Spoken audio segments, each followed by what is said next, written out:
नमस्कार दोस्तों, मैं रंजीत कुमार स्वागत करता हूं आप सभी का आपके अपने यूट्यूब चैनल सरकारी अड्डा में। तो दोस्तों, आज के इस वीडियो में हम राष्ट्रपति के शपथ व महाभियोग की प्रक्रिया के बारे में जानेंगे। दोस्तों, वीडियो को एकदम डिटेल में समझाई गई है। दोस्तों, अगर वीडियो पसंद आई तो लाइक शेयर कर दीजिएगा। तो दोस्तों, आइए वीडियो को शुरू करते हैं। दोस्तों, राष्ट्रपति के शपथ व महाभियोग से पहले हम एक बार पिछला रिवीजन कर लेते हैं। दोस्तों, हम लोगों ने देखा था अनुच्छेद 52 में राष्ट्रपति के पद का प्रावधान किया गया था। अनुच्छेद 53 में संघ की कार्यपालिका शक्ति जो थी वो राष्ट्रपति में निहित होती है, किस प्रकार से उसका प्रयोग करता है इसको हम लोगों ने पिछली वीडियो में कंप्लीट कर लिया है। दोस्तों, अगर आप लोगों ने पिछली वीडियो नहीं देखी तो आप लोग सबसे पहले पिछली वीडियो को देख लीजिए, तो ये वीडियो ज़्यादा समझ में आएगी। और दोस्तों, हमने अनुच्छेद 54 में देखा था कि राष्ट्रपति का निर्वाचक मंडल में कौन कौन सदस्य भाग लेते हैं।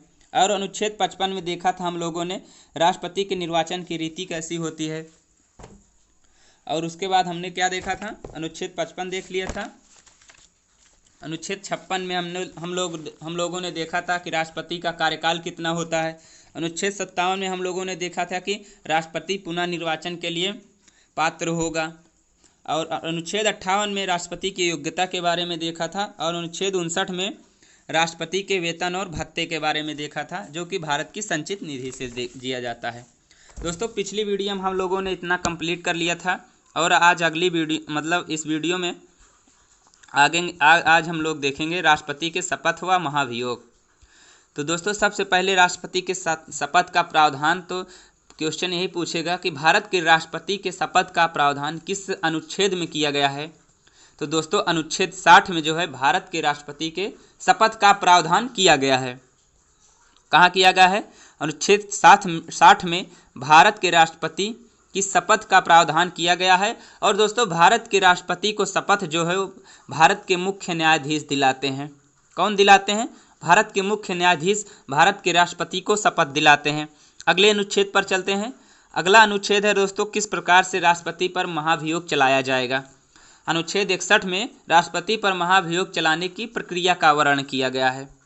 दोस्तों, अगर राष्ट्रपति संविधान का उल्लंघन करते हैं तभी उनके ऊपर महाभियोग जैसी प्रक्रिया चलाकर उन्हें उनके पद से हटाया जा सकता है। यानी कि उसके पहले या तो स्वयं त्याग पत्र दे सकते हैं, या तो कार्यकाल 5 वर्ष का पूरा हो जाएगा तब अपने पद से हटेंगे। यदि अगर संविधान का अतिक्रमण करते हैं, संविधान का उल्लंघन करते हैं, तब राष्ट्रपति पर महाभियोग जैसी प्रक्रिया चलाकर हम राष्ट्रपति को उसके पद से हटा सकते हैं। दोस्तों, महाभियोग जैसी प्रक्रिया लाएंगे कैसे? तो दोस्तों, इसे लाने के लिए एक संसद में एक प्रस्ताव लाया जाएगा। संसद के किसी सदन में, चाहे लोकसभा में लाया जाए चाहे राज्यसभा में लाया जाए। दोस्तों, मान लीजिए अगर लोकसभा में आता है तो हम सबसे पहले राष्ट्रपति को महाभियोग लाने से पहले, संसद के किसी सदन में प्रस्ताव को लाने से पहले 14 दिन पहले राष्ट्रपति को सूचना दे देंगे कि हम आप लोगों के लिए प्रस्ताव ला रहे हैं, आप पर महाभियोग जैसी प्रक्रिया चला रहे हैं। तो दोस्तों, ये प्रस्ताव संसद के किसी भी सदन में लाया जाएगा। यानी कि किसी भी सदन में आप ला सकते हैं, चाहे लोकसभा में चाहे राज्यसभा में।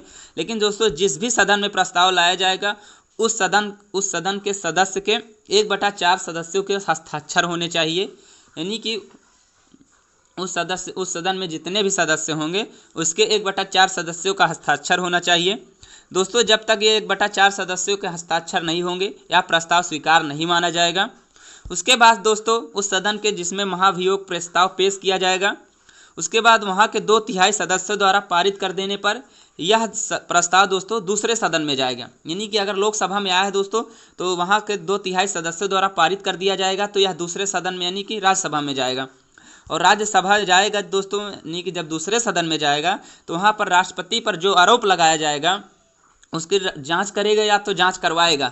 फिर यदि ऐसी जांच में राष्ट्रपति के ऊपर लगाया गया आरोप सिद्ध हो जाता है, यानी कि 2/3 बहुमत से पारित हो जाता है, तब जो है राष्ट्रपति पर महाभियोग जैसी प्रक्रिया पूरी मानी जाएगी, यानी कि पूरी समझी जाएगी। और उसी तिथि से राष्ट्रपति को अपना त्याग पत्र देना पड़ेगा। यानी कि राष्ट्रपति को उसी टाइम से अपना पद से त्याग कर देना पड़ेगा। दोस्तों, आशा करता हूँ राष्ट्रपति की महाभियोग जैसी प्रक्रिया समझ आई होगी। आगे चलते हैं। आगे अनुच्छेद 62 क्या कहता है? तो दोस्तों, अनुच्छेद 62 में राष्ट्रपति के राष्ट्रपति का पद रिक्त होने पर पद भरने का प्रावधान किया गया। यानी कि दोस्तों अगर राष्ट्रपति का कार्यकाल जो है खत्म होता है तो कार्यकाल के खत्म होने से पहले ही चुनाव कराना अनिवार्य है।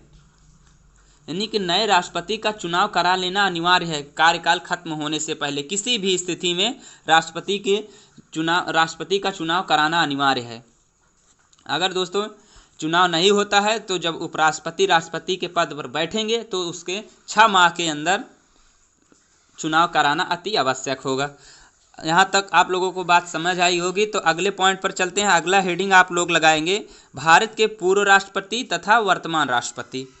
यानी कि हम लोग जानेंगे पूर्व राष्ट्रपति कौन थे, प्रथम राष्ट्रपति कौन थे, वर्तमान राष्ट्रपति कौन है। तो प्रथम राष्ट्रपति थे दोस्तों डॉक्टर राजेंद्र प्रसाद। कौन थे? डॉक्टर राजेंद्र प्रसाद। दोस्तों डॉक्टर राजेंद्र प्रसाद जो थे ये संविधान सभा के अध्यक्ष भी थे। यानी कि उसी समय इनका कार्यकाल दोस्तों जो कि 26 जनवरी 1950 से 13 मई 1962 तक रहता है। यानी कि ये दोस्तों ऐसे राष्ट्रपति हैं जिसने 2 बार राष्ट्रपति का पद संभाला है। इन्होंने 26 जनवरी 1950 को भारत के प्रथम राष्ट्रपति के रूप में बनाए गए और दोस्तों 1957 में फिर से एक बार राष्ट्रपति बने। यानी कि ऐसा कह सकते हैं कि ऐसे क्वेश्चन पूछेगा ऐसे कौन से राष्ट्रपति हैं जिन्होंने 2 बार अपने पद को संभाला है, राष्ट्रपति के पद को संभाला है। तो आप लोगों को ध्यान में रखना है प्रथम राष्ट्रपति डॉक्टर राजेंद्र प्रसाद। आगे चलते हैं। आगे द्वितीय राष्ट्रपति आते हैं डॉक्टर सर्वपल्ली राधाकृष्णन। दोस्तों इनका कार्यकाल था जो वो 13 मई 1962 से लेकर 13 मई 1967 तक था। कब था?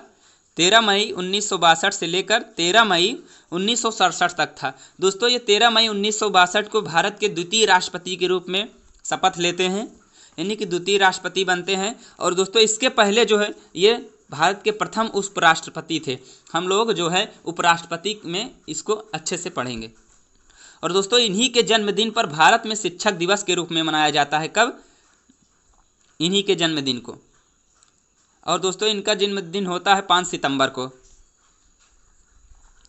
और दोस्तों ये जो 5 साल के लिए राष्ट्रपति थे। यानी कि द्वितीय राष्ट्रपति कौन थे? डॉक्टर सर्वपल्ली राधाकृष्णन। आगे चलते हैं। आगे तीसरे राष्ट्रपति जो बनते हैं वो जाकिर हुसैन बनते हैं। कौन? जाकिर हुसैन बनते हैं। और दोस्तों कहा जाता है प्रथम मुस्लिम राष्ट्रपति कौन थे? तो जाकिर हुसैन जी थे।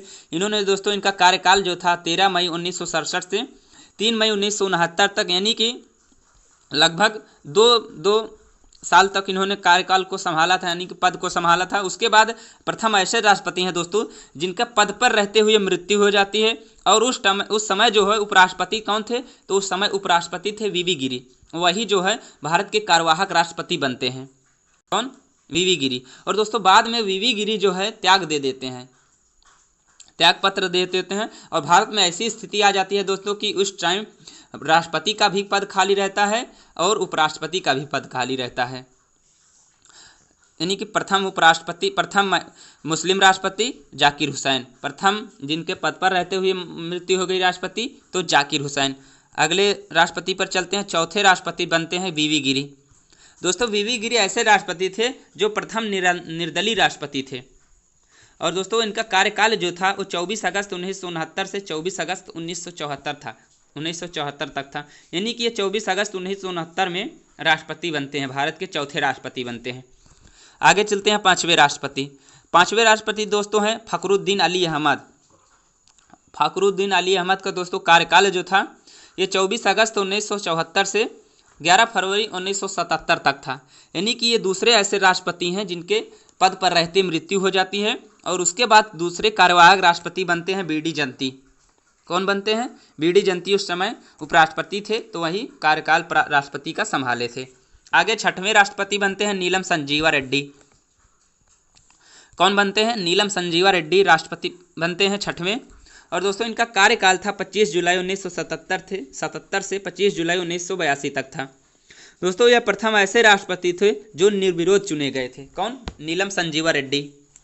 आगे 7वें राष्ट्रपति बनते हैं ज्ञानी जैल सिंह। दोस्तों आगे ज्ञानी जैल सिंह बनते हैं और इनका कार्यकाल जो था 25 जुलाई 1982 से 25 जुलाई 1987 तक था। दोस्तों कहा जाता है कि ये प्रथम सिख राष्ट्रपति थे। कौन? ज्ञानी जैल सिंह। आगे 8वें राष्ट्रपति बनते हैं आर वेंकट रमन। आर वेंकट रमन दोस्तों, इनका कार्यकाल जो था वो 25 जुलाई 1987 से 25 जुलाई 1992 तक था, 92 तक, यानी कि अगले 5 वर्षों के लिए राष्ट्रपति बने थे। आगे 9वें राष्ट्रपति बनते हैं श्री शंकर दयाल शर्मा। दोस्तों इनके कार्यकाल जो था वो 25 जुलाई 1952 से 25 जुलाई 1997 तक। आगे 10वें राष्ट्रपति बनते हैं KR नारायण, जो कि 5 साल के लिए ये भी थे, 25 जुलाई 1997 से 25 जुलाई 2002 तक। आगे 11वें राष्ट्रपति बनते हैं APJ अब्दुल कलाम, जो ये भी 5 सालों तक थे, यानी कि 25 जुलाई 2002 से 25 जुलाई 2007 तक अपने पद पर रहते हैं। आगे 12वें राष्ट्रपति बनते हैं, जो कि प्रथम महिला राष्ट्रपति थी प्रतिभा पाटिल, और इनका कार्यकाल था 25 जुलाई 2007 से 25 जुलाई 2012 तक। आगे 13वें राष्ट्रपति बनते हैं, जो कि प्रणब मुखर्जी थे, और प्रणब मुखर्जी का कार्यकाल जो था वो 25 जुलाई 2012 से लेकर 25 जुलाई 2017 तक। उसके बाद हमारे आ जाते हैं वर्तमान राष्ट्रपति, जो कि रामनाथ कोविंद हैं। उन्होंने 25 जुलाई 2017 से अब तक हैं, यानी कि 22 में जो है फिर से राष्ट्रपति का चुनाव होगा। फिर से देखिए कौन राष्ट्रपति बनते हैं अगले 5 वर्षों के लिए। तो दोस्तों आज की वीडियो में इतना ही। आशा करता हूँ आप लोगों को वीडियो पसंद आई, तो लाइक शेयर जरूर करिएगा। पसंद आई हो दोस्तों वीडियो तो लाइक शेयर कर दीजिएगा। चैनल पर पहली बार आए हैं तो चैनल को सब्सक्राइब कर लीजिएगा। जय हिंद।